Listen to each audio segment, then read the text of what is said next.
जय हिंद साथियों, आप सभी का स्वागत है वॉइस ऑफ भारत में। मैं फ़हीम खान। इस वक्त हम पीसीएस के उन एग्ज़ाम की तैयारी कर रहे स्टूडेंट के साथ हैं जो इस बार एग्ज़ाम की तैयारियां कर रहे हैं, लेकिन उनके आगे बहुत सारी प्रॉब्लम्स खड़ी हो गई हैं। हमारे साथ ये सारे वो नौजवान हैं जो उत्तराखंड में तैयारियां कर रहे हैं पीसीएस की। और सबसे पहले मैं आमंत्रित करूंगा राहुल जी को। राहुल जी बताएंगे विस्तार से कि क्या प्रॉब्लम्स खड़ी हो रही हैं जिस वजह से ये एग्ज़ाम पोस्टपोन करने की ये मांग उठ रही है। आखिर क्या चाहते हैं एग्ज़ाम देने वाले स्टूडेंट। सर जी धन्यवाद। सबसे पहले तो आपके न्यूज़ चैनल का मैं हार्दिक धन्यवाद करता हूं कि आपने इस मामले को उठाया है जी। और सर मैं ज़्यादा समय बर्बाद न करते हुए सीधे छात्रों के मुद्दों पे आपको ले जाना चाहता हूं। सबसे पहले सर, वैसे भी उत्तराखंड में आप देख रहे हैं कि जो पीसीएस की परीक्षा होती है ये तकरीबन 5 साल बाद यहाँ पे आयोजित होगी और ये लगातार का प्रक्रम है। लेकिन उसके बाद में यहाँ पर आयोग के द्वारा इस प्रतियोगिता में इतनी अनियमितताएं कराई जा रही हैं कि जो विद्यार्थी है, जो छात्र है, प्रतिभागी है, वो परेशान है, त्रस्त है कि किस तरीके से वो 15-20 दिनों के अंदर या 2-2.5 महीने के अंदर इस प्रतिष्ठित परीक्षा की तैयारी करें। सबसे पहले जो इन्होंने किया है, पहले तो इन्होंने 26 मई को उसका रिजल्ट जो निकाला उसमें इन्होंने एक सेट का एक क्वेश्चन ही गलत कर दिया। उसके बाद फिर 2 दिन बाद, चलिए इसको आप एक क्लर्क की गलती मान सकते हैं, 29 तारीख को उन्होंने एक रिवाइज रिजल्ट जारी। तो इस तरीके से 2 रिजल्ट हमारे पास 3 दिनों के अंतर्गत आ गए। उसके बाद भी इस रिजल्ट में बहुत सारे छात्रों को उनके डिग्री के अनुरूप पद नहीं मिले, उनको चयन नहीं किया गया। ठीक है। तो उसके बाद जब आयोग में प्रत्यावेदन लगाने के बाद आयोग ने उनकी सुनी नहीं, तो छात्र धीरे धीरे करके कोर्ट में गए और कोर्ट ने 4 जुलाई को एग्रीकल्चर वाले छात्रों के संबंध में एक फैसला सुनाया, जिसमें उन्होंने 2006 वाले छात्रों के संदर्भ में एक फैसला सुनाया, जिसमें उन्होंने आयोग को 14 दिन का समय दिया कि आप लोग आयोग 14 दिन के अंदर इस सवाल को सही करें और जितने भी छात्रों ने इसका सही उत्तर दिया 1 या 1.5 नंबर से वंचित रह गए परीक्षा में, उनको परीक्षा में शामिल होने का मौका दिया। ठीक है। तो सर अब तक 3 अगस्त आज हो चुके हैं, आयोग की 14 दिन का समय भी जा चुका है, लेकिन तब भी आयोग की तरफ से इस 2006 वाले प्रश्न के संदर्भ में कोई भी उत्तर दायर नहीं किया गया। तो अभी भी वो छात्र संशय में हैं कि वो परीक्षा में बैठेंगे कि नहीं बैठेंगे।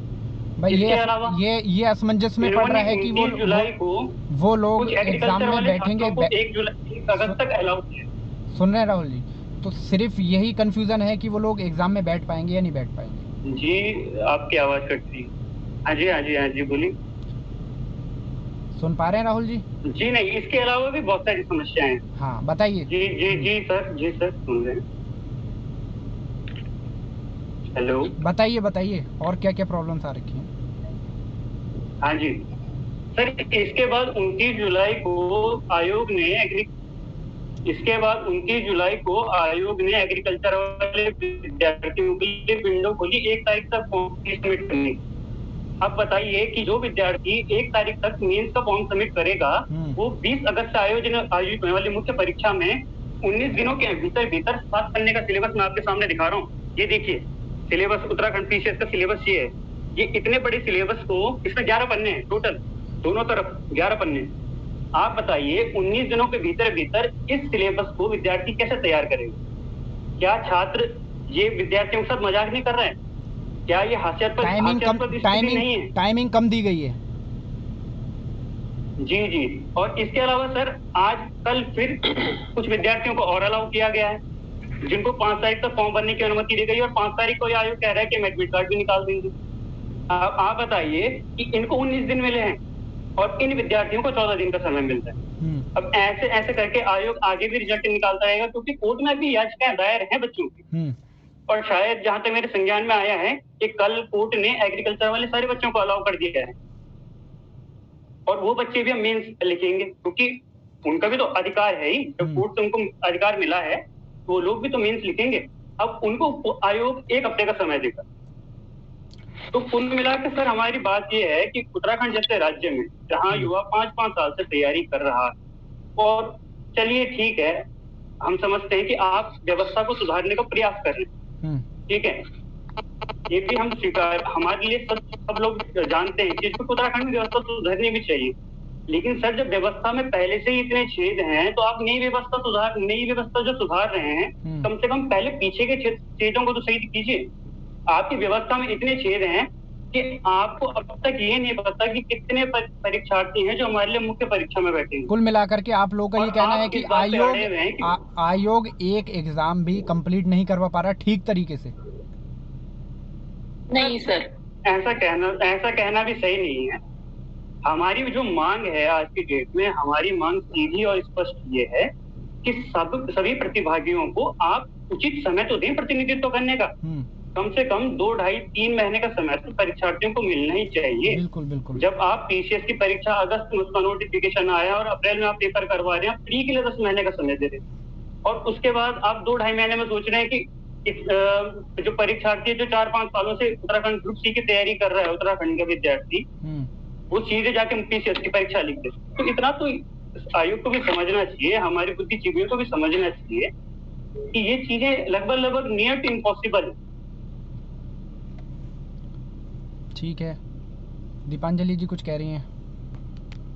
सर मैं ये कहना चाहूंगी कि यहाँ पर जो स्टूडेंट के साथ जो मेंटल हरासमेंट हो रहा है उसको बिल्कुल ही नजरअंदाज किया जा रहा है, क्योंकि स्टूडेंट्स को यही नहीं पता है कि वो मेंस लिख रहे हैं या नहीं लिख रहे हैं। अब काफी लोग यहाँ पे ये बोल रहे हैं कि उन्हें नहीं भी अगर पता है तो भी उनको प्रिपरेशन पूरी होनी चाहिए, या फिर आपके पास नोटिफिकेशन आएगा प्री के बाद तभी आप मेंस के लिए पढ़ेंगे। But sir being an aspirant ये मैं आपको बताना चाहूंगी कि आप कितना भी पढ़ लें, आप 2 साल भी पढ़ लेंगे, बट जब तक आपको एक कंफर्मिटी नहीं मिलती है कि आप मेंस लिख रहे हैं तो सर वो इनर बूस्ट नहीं आता है। अगर हमें पता लगता है कि हम कोई मेंस की परीक्षा लिख रहे हैं तो हमें बहुत डिफरेंट बूस्ट मिलता है उस चीज के लिए। तो सर ये बहुत ही मेंटली हरासिंग हो रहा है एक स्टूडेंट के लिए।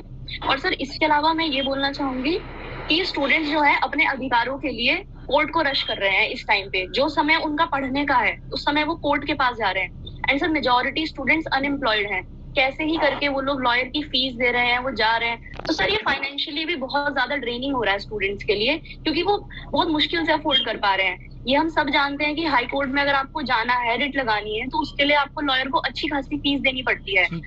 ऐसे पॉइंट पे sir at times sir family भी सपोर्ट नहीं करती है, क्योंकि आप ऑलरेडी अनएम्प्लॉयड है, आपके ऊपर कोचिंग में घर वाले पैसा दे रहे हैं, बहुत सारी चीजें एक्सपेंसेस होते हैं स्टूडेंट्स के। एंड फिर ये रिट वाली चीज है। एंड सर अगर देखा जाए तो यहाँ इशू ये है कि क्वेश्चन पेपर ठीक से सेट नहीं हुआ है, क्योंकि वहीं से बच्चों ने ऑब्जेक्शन डालना स्टार्ट किया है। जैसे कि फॉर एग्जांपल जो 2006 वाला क्वेश्चन राहुल जी ने बताया था वो अभी तक डिस्प्यूटेड है, उस पर कमीशन ने अभी तक कुछ आंसर नहीं दिया है। तो देखा जाए तो ये कमीशन के पार्ट पे कुछ मिस्टेक्स हो रही हैं जिनके लिए कोई अकाउंटेबिलिटी नहीं फिक्स है, और इसकी वजह से स्टूडेंट्स को सफर करना पड़ रहा है मेंटली भी, और उनका करियर भी सर डिस्ट्रॉय हो रहा है, क्योंकि उन्हें पता ही नहीं है उन्हें करना क्या है। अब इस कंडीशन में सर कोई स्टूडेंट कैसे फोकस कर सकता है कि वो पढ़ाई भी कर ले, वो कोर्ट भी चला जाए, फिर वो मेंस में रैंक भी सिक्योर कर ले। एंड सर फाइनेंशियली सिर्फ इन बच्चों, एक पॉइंट सर मेरा और है, फाइनेंशियली सिर्फ इन बच्चों के लिए ही नहीं है। मैं ये भी कहना चाहूंगी, जब हमारा उत्तराखंड पीसीएस का प्रीलिम्स हुआ था उसके बाद कमीशन ने एक आंसर की रिलीज करी थी, और उसके बाद कमीशन ने हमें अलाउ करा था कि हम लोग ऑब्जेक्शन फाइल कर सकते हैं। तो सर उस आंसर की में बहुत जो बेसिक क्वेश्चंस है, यानी कि जो फैक्चुअल क्वेश्चंस होते हैं उनके आंसर्स भी गलत दिए हुए थे।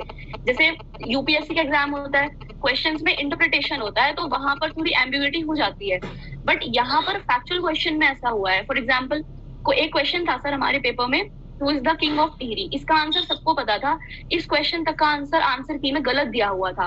एंड सर इससे मैं ये इशू रेज करना चाह रही हूँ कि ऑब्जेक्शन फाइल करने का कॉस्ट बताती हूँ मैं आपको। एक क्वेश्चन को पे अगर आपको ऑब्जेक्शन डालना है तो आपको 50 रुपीज पे करने पड़ेंगे। मैंने सर खुद 10 क्वेश्चन पे ऑब्जेक्शन डाला था, मैंने 500 पे करे हैं, और मेरे जैसे ही बहुत सारे बच्चों ने करे हैं। तो सर मेरा सवाल ये भी है कि इतनी छोटी छोटी गलतियां क्यों हो रही है? ये वैसे छोटी है बट ये बड़े लेवल पे बहुत ज्यादा दिक्कत कर रही है। बिल्कुल बिल्कुल। और क्यों सवाल नहीं पूछा जा रहा है कमीशन से कि ये क्यों हो रहा है? अच्छा, अब मैं बात करता हूँ पूरन भट्ट जी से। पूरन जी ये बताइएगा कि आप भी मान लेते हैं अगर आप जेंट्स हैं आप, तो आपको क्या क्या प्रॉब्लम्स आ रही हैं, क्योंकि आपको भी न्यायालय के धक्के खाना पड़ रहे होंगे और भी बहुत सारी फाइनेंशियल चीज़ें हैं, या फिर आपने भी अगर रिट लगानी है क्वेश्चंस आंसर्स की के लिए, तो उसमें सबसे ज़्यादा प्रॉब्लम कहाँ क्रिएट हो रही है?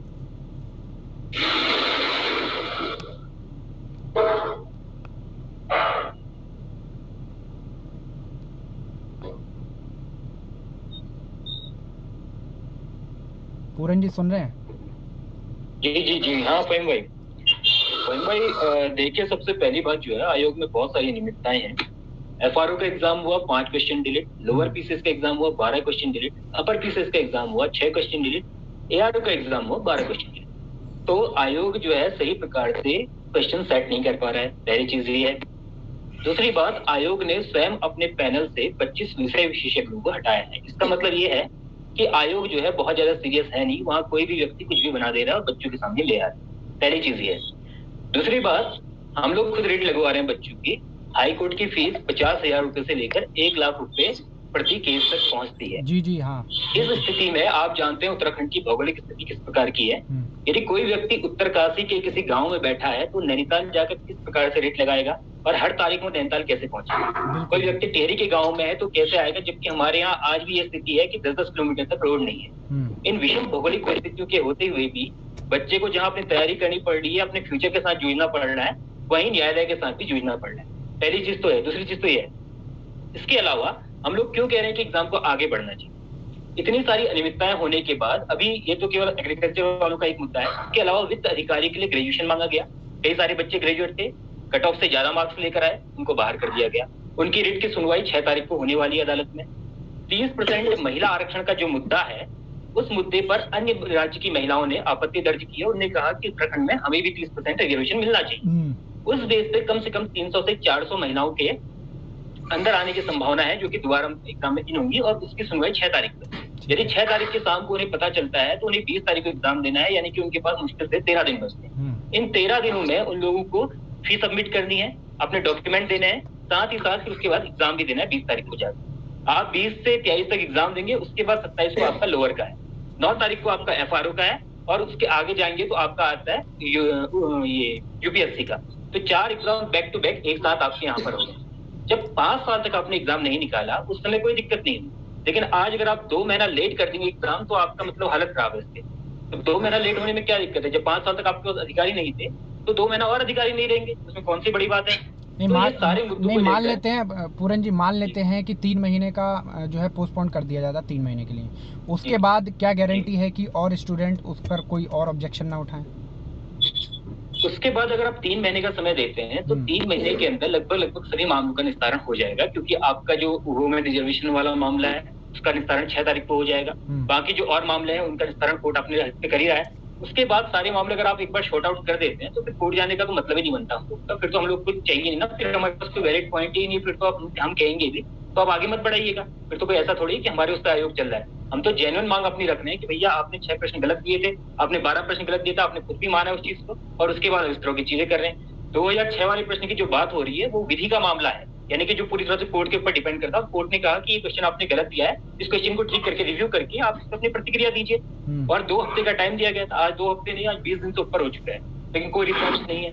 बच्चे कॉल कर रहे हैं, कोई रिस्पॉन्स नहीं है, बच्चे मेल कर रहे हैं, कोई रिस्पॉन्स नहीं है। आयोग सोया पड़ा है, तो उस आयोग को जगाने के लिए अब ये स्थिति हो गई है कि अपनी पढ़ाई लिखाई छोड़कर राहुल जी एक मिनट और अब ये सोचा जा रहा है कि पूरे उत्तराखंड में प्रोटेस्ट किया जाए, विधायकों से बात की जाए, नेताओं से बात की जाए। हम लोग पढ़ने लिखने वाले लोग हैं, राहुल जी लिखने वाले लोगों को तो मतलब ही नहीं बनता हम लोग का आंदोलन। राहुल जी, युवाओं की सरकार बनाई है, युवा मुख्यमंत्री पुष्कर सिंह धामी हैं, तो कहाँ तक पहुंची अभी बात? धामी जी से बात अगर हो रही है तो क्या बात हो रही है, कहाँ तक आपके लोग पहुंचे हैं, क्या तैयारियां हैं, प्रोटेस्ट की तैयारी है? शासन के स्तर पे भी जी भाई, शासन के स्तर पे भी हमारे युवा जो हैं, हम तो देखिए दिल्ली में है, लेकिन हमारे जो देहरादून के युवा हैं या हल्द्वानी के युवा हैं, वो जो आपका पक्ष है और प्रतिपक्ष है, दोनों के नेताओं से मुलाकात कर चुके हैं और जमीनी स्तर पे सक्रिय हैं। देखिए, अब तक जो बच्चे इंतजार कर रहे थे कि आयोग की तरफ से आयोग की तरफ। पूरन जी एक मिनट और जब आयोग की तरफ से ही वो चीजें सही नहीं हो रही हैं, तो बच्चों को भी अपनी पढ़ाई लिखाई छोड़ के सड़कों पर आना पड़ रहा है। देखिए, अधिकारों की बात, जब तक हम अपने अधिकारों के लिए स्वतः जागृत नहीं होंगे और खुद ही सड़कों पे, या देखिए जो भी हम हर संभव प्रयास है वो करना चाहिए। देखिए, एक ही या एक व्यक्तिगत की लड़ाई नहीं है, मेरी नहीं है या पूरन भाई की नहीं है या दीपांजलि जी की नहीं है, ये उन सभी युवाओं की है जो हमारे प्रदेश में उच्च सेवा जो है उनमें काम करना चाहते हैं और प्रदेश की जो तरक्की है इसमें सहभागिता दर्ज करवाना चाहते हैं। तो राहुल जी, अब तक पुष्कर सिंह धामी जी मुख्यमंत्री जी से कहाँ तक बात पहुंची है? बातचीत शुरू हुई है नहीं हुई? आपके द्वारा लेटरबाजी शुरू हो गई है? फहीम भाई, मुलाकात हो चुकी है एक बार मुख्यमंत्री जी से, मामला समझा दिया गया है और उसके बाद उन्होंने कहा कि जो आपका ज्ञापन है ये राकेश कुमार जी को जाएगा, उनसे पूछा जाएगा कि क्या इस तरह की अनियमितताएं क्यों हो रही है। उसके बाद आज ऑफिस में कॉल किया तो आज उन्होंने कहा कि आज हम उसे प्रेषित कर रहे हैं और राकेश जी के पास जाएगा। अब वो कब तक राकेश जी के पास पहुंचेगा और कब तक उसका जवाब देंगे, उसमें कोई भी अभी बात क्लियर नहीं हुई है। तो कहीं से ये आश्वासन नहीं मिला कि आपका एग्जाम आगे बढ़ेगा ही बढ़ेगा, जबकि छात्रों की इसमें 0 गलती है और सारी गलती आयोग की है। और उसके बाद भी आयोग इस तरह का मतलब एक तानाशाही रवैया अपना रहा है और वो कह रहे हैं कि हम 20 तारीख को करवा कर ही रहेंगे, जबकि अगर आप सही तरीके से एग्जाम को कराएं तो कम से कम 2 महीना इस एग्जाम में और लगेगा। अच्छा कादिर जी, बताइए कि अब आगे की क्या तैयारी है? अब मुझे तो नहीं लग रहा है कि आप लोगों की जो है बात सुनी जा रही है, तो स्टूडेंट क्या कर रहे हैं? तैयारी है कि हम ये प्रोटेस्ट कोर्ट में जाने के लिए तैयार है अपडेट के लिए। फिर प्रोटेस्ट क्या है कि जो प्रोटेस्ट करेगा पता लगा कि आयोग उनके नाम चिन्हित करके उन्हें बाहर भी निकाल सकता है, क्योंकि अभी अग्निवीर को लेकर के प्रोटेस्ट हुआ। तो उसमें लोकल मैं कहना चाहता हूँ, मैं एक एग्रीकल्चर स्टूडेंट होने के नाते हमारी जो है 26 तारीख को रिजल्ट आया और हमने इतने बच्चे थे, हम 18 नंबर कट ऑफ गई है इसकी बस। इसमें 70, 75, 100 नंबर लाए हुए विद्यार्थी भी उस पोस्टों के लिए बाहर हो गए थे। उसके बाद क्या हुआ कि हमने कोर्ट में केस डाला और आयोग को प्रत्यावेदन दिया। सबसे पहले प्रत्यावेदन, कोई बच्चा नैनीताल से आगे आयोग में आके प्रत्यावेदन दे रहा है कि अपना कि सर हमारी डिग्री वैलिड है और हमें अंदर कर लीजिए। तो अंदर से क्या जवाब आता है आयोग का कि क्या नाम है, तुम्हारी डिग्री तो फर्जी है, तुम भ्रमित कर रहे हो। और एक इंटरव्यू भी था क्या नाम है कर्मेंद्र जी का, कि उन्होंने बोला था कि ये कृषि के छात्र जो है भ्रमित हैं ये। अब अगर हम भ्रमित थे तो हम कोर्ट ने हमें अंदर क्यों डाल दिया? अब उसके बाद क्या होता है कि 21 जुलाई को जो हमने प्रत्यावेदन डाले थे उसके जवाब में आयोग ने हमें हमारे प्रत्यावेदन निरस्त कर दिए। बाकायदा एक नोटिस निकाला कि आपकी डिग्री, आपकी जो है जो डिग्री है वो कृषि स्नातक है। हमने बीएससी एग्रीकल्चर मांगा था। अब बताइए, आपकी बीएससी एग्रीकल्चर और कृषि स्नातक में अंतर ही नहीं पता उनको। उसके बाद क्या होता है कि हम एक तारीख को हमारा नोटिस निकालते हैं कि आप जो है आप अंदर हो जाइएगा और आपके ये उन्होंने नोटिस निकाला कि फला पोस्ट के लिए ये बच्चे सेलेक्ट हो गए हैं। 2 तारीख को उन्होंने कल निकाला कि आप जो है आप अपना एडमिट कार्ड बनने के लिए फीस भरिए। एडमिट कार्ड आपका 5 तारीख को आ जाएगा और मेंस के लिए आप फीस भरिए। ठीक है। जब 21 तारीख को आप मना कर देते हो कि आप पढ़िए मत, आप तो आपकी डिग्री तो फर्जी है ऐसे बोल दे रहे हैं, तो बच्चा क्या पढ़ेगा? उसका मोटिवेशन, उसमें मोटिवेशन आएगा क्या? वो क्या पढ़ेगा? मतलब इतने बड़े लूपहोल छोड़ रखे हैं इसने आयोग ने कि सरासर हमारी डिग्री बोल दे रहे हैं कि फर्जी है आपकी डिग्री। हमने फिर जब हमारा 13 तारीख को हमारे केस का निर्णय आया था और 17-18 तारीख को हमने जो है कोर्ट में अपने दस्तावेज जमा किए। दस्तावेज कम से 107 बच्चों के दस्तावेज एक साथ जमा किए हमने। ठीक है। जाके तब कोर्ट ने उसको आयोग ने उसको 1 तारीख को कहा कि ठीक है आपको हम मेंस के लिए बैठने दे देंगे। अब बताइए 20 तारीख को पेपर है, हमारे पास सिर्फ पढ़ने के लिए 14 या 15 दिन है। अभी 5 तारीख को फिर 5 तारीख तक हमें वो पढ़ना है क्या नाम फॉर्म मेंस का। तो बताइए हम क्या पढ़ लेंगे? अभी राहुल जी बता रहे थे 11 पन्नों का सिलेबस है। अगर हम जो है एक सब्जेक्ट भी 10-15 दिन लगाएंगे तो ऐसे तो हमें 2-3 महीने चाहिए पढ़ने के लिए। सबसे बड़ी बात है इसमें कुछ बच्चे हैं यूपी के भी सेलेक्ट हैं जो पहले से तैयारी करते हैं। हमारा जो है पीसीएस हर 5 साल में आता है और एग्रीकल्चर की जो पोस्टें आई है स्पेशल के लिए वो 10 साल बाद आई है। ये 2012 में आई थी बस। अब 2016 वाले जो पीसीएस निकला था उसमें भी एक भी एग्रीकल्चर की पोस्टें नहीं आई थी। अब बताइए कि हमें 10 साल इंतजार करना पड़ेगा आगे फिर। अब कादिर जी सर एक पॉइंट बोल। हाँ बताइए सर। अभी कादिर जी ने बोला कि हम कोर्ट जाने के लिए भी रेडी है, बट सर यहाँ पे मैं उन लोगों को रिप्रेजेंट करना चाहूंगी जो लोग फाइनेंशियली भी उतने एबल नहीं है कि वो कोर्ट जा सके, क्योंकि हर कोई तो अफोर्ड नहीं कर सकता है ना कोर्ट जाना। फाइनेंशियली मैं बात बता दे रहा हूँ। फाइनेंशियली एक केस को, हमारे केस को 4 या 5 लाख रुपए लगे हैं। 5-5 हजार रुपए जो है पर केस में लगे हैं। बच्चे रो के पैसा दे रहे हैं कि हमारे घर वाले ये बोल रहे हैं कि आप तुम्हारा जिंदगी कैरियर बर्बाद है, अब तुम कुछ नहीं कर सकते हैं। बताइए वो अपने माँ बाप से हाथ पैर जोड़ के पैसा मांग रहे हैं कि लास्ट मौका दे दीजिए हमें। कुछ पैसे दे दीजिए, हम जाके कोर्ट चले जाते हैं। अब बताइए कि बच्चा अब मेंटली प्रेशर में आके क्या करेगा? एंड सर 19 डेज दिए जा रहे हैं सिर्फ प्रिपरेशन के लिए, सिर्फ 19 डेज दिए जा रहे हैं। अब हम बात करते हैं इक्वालिटी, फेयरनेस, जस्टिस, हम इतना पढ़ते हैं इन सब चीजों के बारे में, बट सर ये चीजें फिर एक्चुअल में कहाँ है? ये तो सिर्फ बुक्स में हो गई है ना फिर, क्योंकि इक्वल ट्रीटमेंट तो नहीं मिल रहा है। अगर मिलता तो उन बच्चों को भी 3 महीने तो कम से कम मिलने चाहिए ना। आप कैसे एक्सपेक्ट कर सकते हैं कि 19 डेज में वो पढ़ के इतना प्रेस्टिजियस एग्जाम वो क्रैक करेंगे? एंड सर उत्तराखंड में ऑलरेडी हम सब जानते हैं कि एक बहुत बड़ा इशू। जी बोलिए। मेरा इक्वली के नाम पे एक सवाल है। जब हमने अलग पृथक राज्य बनाया है अपने लिए और उसी राज्य के बच्चे उस एग्जाम में नहीं बैठ रहे हैं, तो दूसरे राज्य के बच्चे उस एग्जाम को क्वालिफाई कर रहे हैं और जो उसकी जनरल सीटें लेंगे, मैं बता रहा हूँ हमारी उद्यान विकास अधिकारी 20 सीटें हैं, 20 सीटों में से आयोग ने 17 या 18 सीटें जनरल कर रखी है। अब बताइए उन सीटों के लिए कौन बच्चे एलिजिबल होंगे? तो पहले से तैयारी कर रहे हैं, 5 साल तैयारी कर रहे हैं, वो एलिजिबल होंगे ना। हम तो 15 दिन में क्या तैयारी करके क्या एग्जाम निकाल देंगे? तो कुल मिला सर उत्तराखंड में ऑलरेडी माइग्रेशन का बहुत बड़ा इशू है। ऑलरेडी उत्तराखंड में 750+ घोस्ट विलेजेस है, वहां पर युवा लोग नहीं है। तो ऐसी सब चीजें होंगी तो हम क्या करेंगे फिर? ऐसे में तो लोग माइग्रेट ही करेंगे। तो ऑलरेडी अब हम रूट कॉज पे नहीं जा रहे हैं ना माइग्रेशन के, यही तो रूट कॉज है कि लोगों को एम्प्लॉयमेंट नहीं मिल रही है। जी राहुल जी, और ज्यादा मोटिवेशन काम आता है। हाँ, आप इस चीज को भी तो ध्यान रखिए कि बड़ी परीक्षाओं में अगर आप तैयारी कितनी भी कर लीजिए, लेकिन अगर आप मोटिवेटेड नहीं है, आपके पास मोटिवेशन नहीं है, तो आप किसी भी परीक्षा में सफल नहीं हो सकते। नहीं राहुल जी, सबसे बड़ा सवाल तो यहाँ पर राहुल जी, मोटिवेशन कहाँ है? राहुल जी सबसे बड़ा सवाल तो आप मुख्यमंत्री जी से कर सकते हैं कि मिथक टूटा है, सरकार दोबारा से युवाओं ने बनाई है, तो युवाओं ने सरकार बनाई है उत्तराखंड वासियों के लिए। एक ये बहुत बड़ी चीज़ है कि एक सरकार रिपीट कर गई और युवाओं की सरकार है, तो युवाओं को ही आखिरकार क्यों पीछे छोड़ दिया जा रहा है? क्यों खिलवाड़ हो रहा है उनके भविष्य के साथ?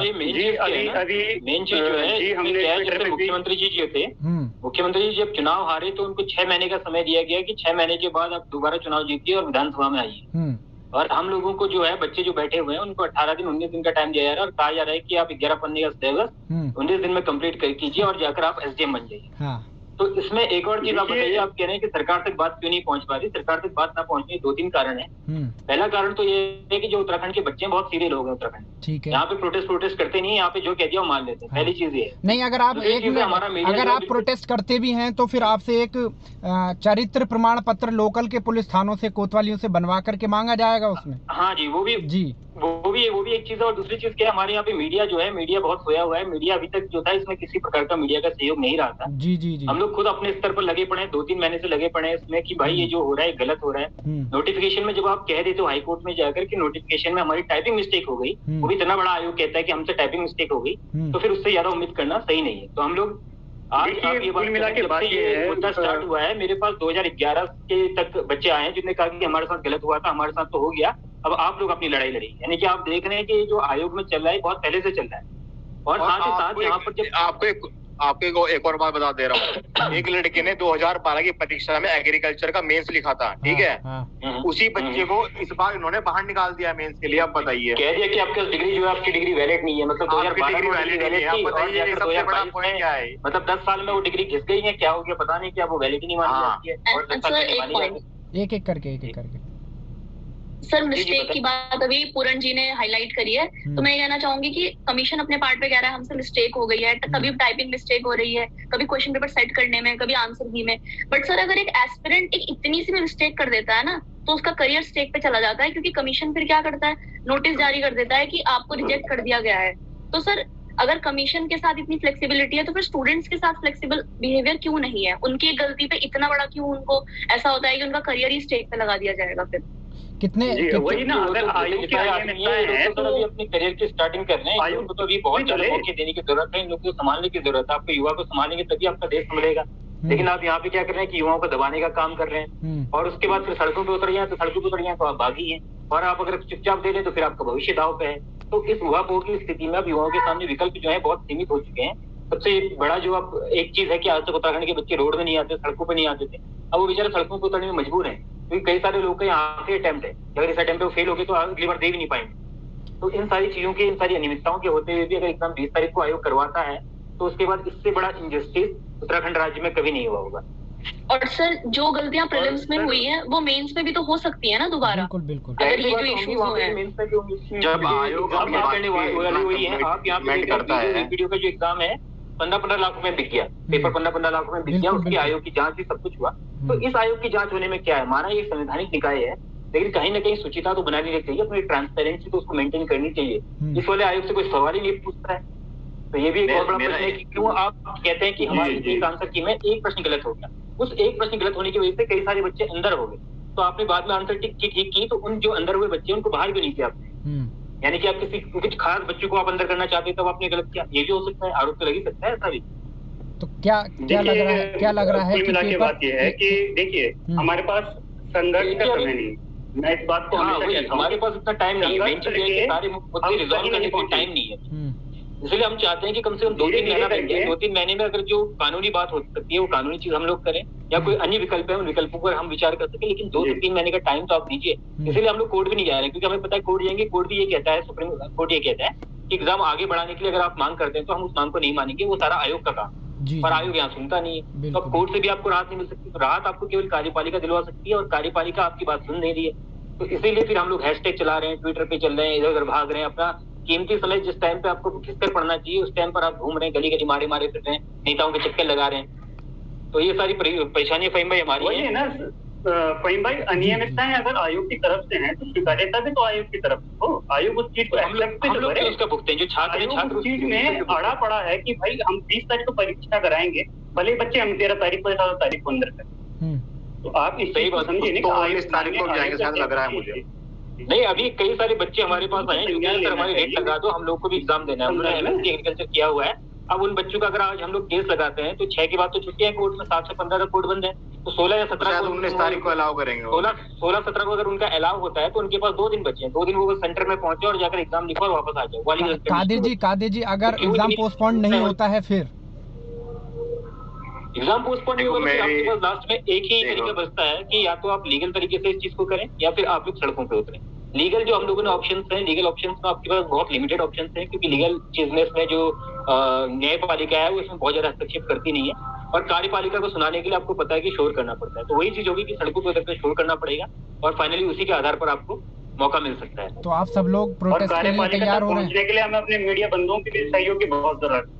और हाँ, आप लोग की तो जरूरत नहीं, अगर मीडिया कवर नहीं करेगा तो कोई सुनेगा ही हमारी बात, हमारी आवाज कहीं पहुंचेगी नहीं। प्रोटेस्ट के लिए तैयारी कर रहे हैं। फहीम भाई आपसे जो हमारी उम्मीदें हैं, मैं ये उम्मीद है कि हम जैसे कहना चाहता हूँ कि कावड़ यात्रा मेरा एक और सवाल है, कावड़ यात्रा के लिए FRO का मेंस इन्होंने आगे बढ़ा दिया था 1-1.5 महीना, ठीक है। उसी हिसाब से अब उत्तराखंड में आपदाएं हैं, अब बारिश पड़ रही है, बरसात का मौसम है, कुछ रोड ब्लॉक है, बच्चे आने जाने में सक्षम नहीं है, किसी के साथ कोई भी दुर्घटना घट सकती है, फिर भी ये मेंस अभी कराने पे तुले पड़े हैं, ठीक है। और बार बार ये निकाल दे रहे हैं कि कभी अखबार में निकाल रहे हैं, कभी नोटिस में निकाल रहे हैं कि मेंस कराएंगे, मतलब ये धमकी दे रहे हैं। लेकिन बच्चों के आपको ऐसा लग रहा है कि ये पोस्टपोन होगी, लेकिन आयोग की तरफ से बार सूचना दी जा रही है कि जो टाइम एक दिया गया है उसी टाइम में एग्जाम कराया जाएगा। वो 20 तारीख रहेगा, आयोग बार कह रहा है जी, आयोग कह रहा है कि 20 तारीख को ही होगा। आयोग तो ये विचार रहा है कि अगर सुबह बच्चों को उठाए घर से लाना पड़े ना एग्जाम दिलाने के लिए, वो भी दिला देंगे वो, तो उसके लिए भी गाड़ियां लगा दे वो क्या हो, और हमारी गाड़ी लगा देंगे वो। अभी क्या है कि इन बच्चों का भी निर्णय है कोर्ट से, आयोग फोन कर रहा है उन्हें कि आप मेंस का फॉर्म भर लीजिए, बताइए, और वैसे फोन का जवाब नहीं देते। अगर कोई अपनी समस्या के लिए उनसे अगर फोन पे बात करना चाहे तो फोन का जवाब नहीं देते हैं वो, मेल का जवाब मेल का नहीं आता, मेल का जवाब कभी नहीं आता। तो बताइए अब डायरेक्ट आयोग इतना उतारू हो रहा है कि बच्चों को घर फोन करके बोल रहा है कि फिर ये अपना फॉर्म भर लीजिए और 20 तारीख को पेपर देने आ जाइए। ये है अगर 20 तारीख को एग्जाम नहीं हुआ तो इंडिया की जीडीपी गिर जाएगी, ये वाली स्थिति में पहुंच गए कि मतलब कुछ ना कुछ बड़ा हो जाएगा। 20 तारीख को हमने नहीं किया, मतलब ऐसा होता नहीं, मुहूर्त निकाल दिया, 20 तारीख को नहीं हुआ तो फिर अगले 6 महीने तक मुहूर्त नहीं है, तो वाली कंडीशन में आयोग पहुंच। चलिए सब लोगों के लिए ये डिसिप्लिन अभी लास्ट 6 इयर्स में डिसिप्लिन बिल्कुल नहीं था। 6 सालों तक बच्चे करते रहेगी, कब वैकेंसीज आएंगी, कुछ रिस्पांस नहीं आया किसी को। हम ये कह रहे हैं कि इसी एग्जाम में क्यों है, इसी एग्जाम में क्यों आप। अच्छा राहुल जी, कितने स्टूडेंट टोटल राहुल जी लगभग कितने पीसीएस के स्टूडेंट होंगे लगभग उत्तराखंड के?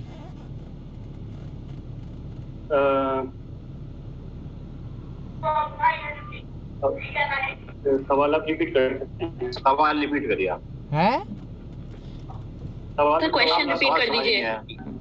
तकरीबन पीसीएस के जो एग्जाम देने वाले इस बार स्टूडेंट हैं वो कितने संख्या में होंगे? 3,500-4,000 की संख्या में कम से कम बच्चे हैं। और वैकेंसियां कितनी निकाली हैं? आयोग का अपना भी सेंटर है हरिद्वार में बना हुआ, उनको किसी स्कूल को हायर नहीं करना पड़ता। अगर आयोग चाहे तो कभी भी एग्जाम करा सकता है कि संख्या बल जो है कम है हमारा। तो आयोग को ये नहीं है कि 1 या 2 लाख बच्चे एग्जाम दे रहे हैं जिसके लिए उनको स्कूल हायर करने पड़ेंगे, अपना प्रशासन लगाना पड़ेगा। 3-4 हजार बच्चे हैं, आराम से आयोग कभी भी एग्जाम करा सकता है जब उसकी मर्जी चाहे। और हरिद्वार में उसने अपना परीक्षा गृह बना भी रखा है अलग से 3-4 हजार बच्चों की कैपेसिटी के लिए। हाँ, आयोग के हाथ में है, आयोग चाहे तब करा सकता है। हाँ जी, चलिए कोशिश करेंगे आपकी आवाज को बुलंद करके। माध्यम से हमारा आयोग से भी निवेदन है हाँ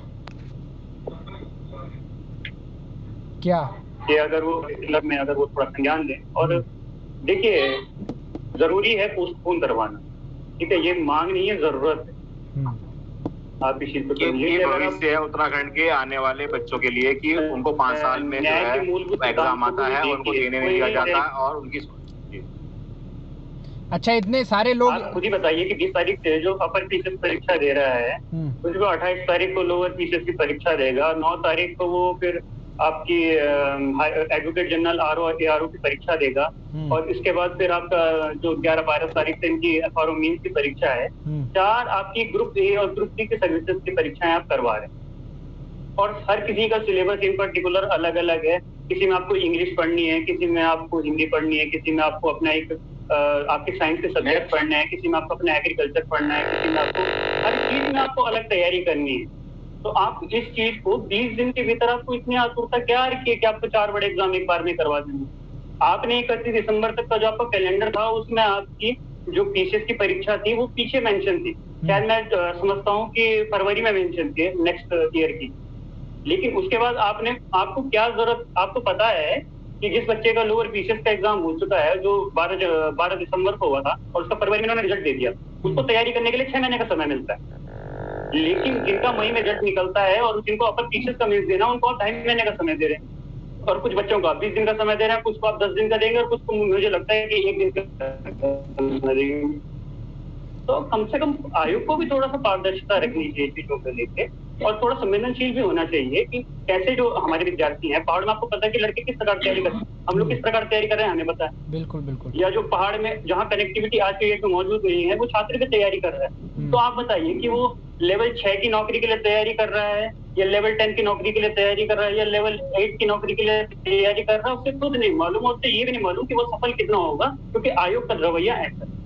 तो हमारे आपके माध्यम से आयोग से भी एक विनम्र निवेदन है कि वो कम से कम छात्रों की मांग का संज्ञान लें और पीसीएस की परीक्षा को कम से कम 3 महीने पीछे करवाने में जो अपना योगदान है आप तुरंत कीजिए। देखिए इस चीज को, इससे छात्रों को मानसिक प्रताड़ना हो रही है, इसके अलावा और कुछ नहीं।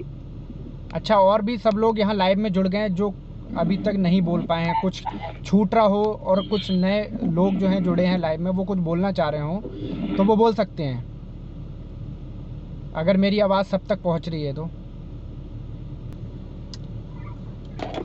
ठीक है, तो कादिर जी और दीपांजलि जी, राहुल जी, लास्ट मैसेज उत्तराखंड सरकार से, आयोग से, धामी जी से क्या है आपका? क्या रिक्वेस्ट करना चाहते हैं, क्या बोलना चाहते हैं? ये सरकार से जी, हमारी जो युवा मुख्यमंत्री हमारे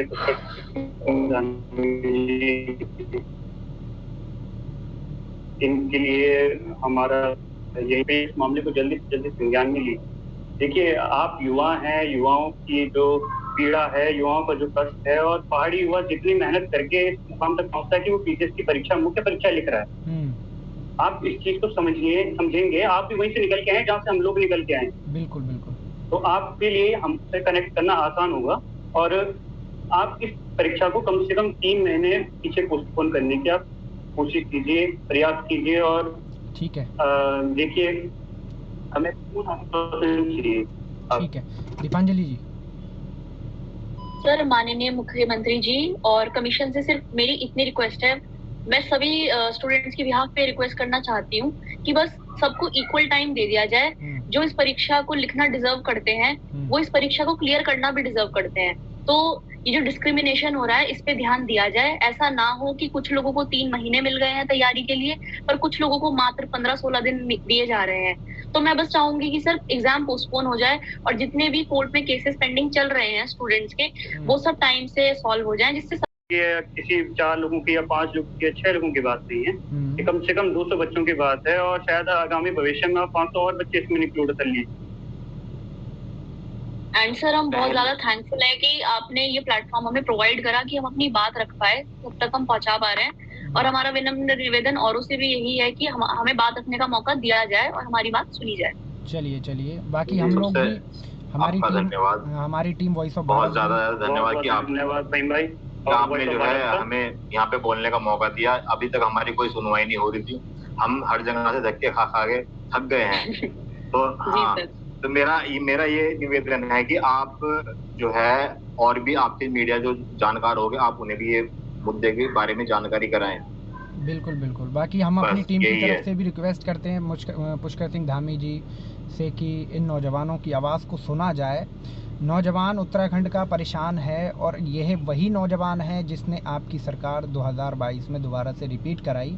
तो आपका भी फ़र्ज़ बनता है कि इन नौजवानों को सुना जाए और इनकी बात को एक बार संज्ञान में लेकर के इनकी बात को तत्काल प्रभाव से, अगर ये चाहते हैं कि 3 महीने पोस्टपोन्ड हो जाए तो आयोग की तरफ से इनको एक नोटिफिकेशन जारी कराया जाए जिसके बाद इनको थोड़ी सहूलियत मिले। एग्ज़ाम तो देना चाहते हैं लेकिन 3 महीने का इनको वक्त चाहिए जिसमें ये लोग दोबारा से प्रिपरेशन करके एग्ज़ाम में बैठ सकें और अपने उत्तराखंड का नाम रोशन कर सकें। और ये वही नौजवान हैं जिन्होंने आपकी सरकार को रिपीट करवाया है। तो एक बार फिर रिक्वेस्ट करेंगे और जो भी नौजवान साथी ये वीडियो को देख रहे हैं ज़्यादा से ज़्यादा वीडियो को शेयर करें। शेयर करेंगे तो हो सकता है कि इन नौजवानों की बात को आयोग तक पहुँचाया जाए, पुष्कर सिंह धामी तक पहुँचाया जा सकता है। तो आपसे यही रिक्वेस्ट करूँगा कि ज़्यादा से ज़्यादा वीडियो को शेयर करें। और आप सब लोगों का जुड़ने के लिए बहुत बहुत धन्यवाद। Thank you sir. धन्यवाद।